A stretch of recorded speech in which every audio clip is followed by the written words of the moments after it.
నిర్మల్ జిల్లాకు చెందిన గోల్కొండ రాజమణి ఆమ్ ఆద్మీ పార్టీలో చేరారు. ఆ పార్టీ తెలంగాణ రాష్ట్ర జాయింట్ సెక్రటరీ, నిర్మల్ జిల్లా అధ్యక్షుడు సయ్యద్ హైదర్ ఆధ్వర్యంలో ఆమె పార్టీ కండువా కప్పుకున్నారు. ఆమ్ ఆద్మీ పార్టీ సిద్ధాంతాలు తను ఎంతగానో ఆకర్షించాయని రాజమణి తెలిపారు. ముఖ్యంగా రాజకీయాల్లో మహిళలకు ప్రాధాన్యత కల్పించడంలో పార్టీ ముందుంటుందని తెలిపారు. అందుకే తాను పార్టీలో చేరినట్లుగా పేర్కొన్నారు.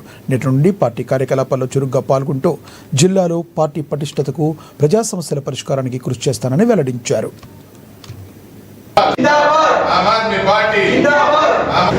ఈరోజు గోల్కొండ రాజమణి గారు పార్టీలో చేరడం జరిగింది.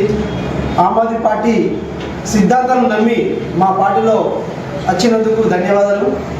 ఈ వచ్చే ఎలక్షన్లో, మున్సిపల్ ఎలక్షన్లో కొరకు ఈ నిర్మల్ మున్సిపల్ పార్టీలో మన 42 వార్డు నుండి అందరూ అభ్యర్థులు నిలబడిస్తారని చెప్పేసి మేము చెప్పగలుగుతున్నాం.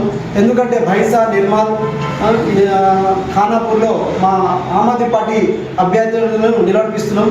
ఈ వచ్చే ఎలక్షన్లో ఈ జాడు పార్టీని మీ చీపురితోని మీ అందరినీ ఊడి చేయాలని చెప్పేసి మేము కోరుకుంటున్నాం.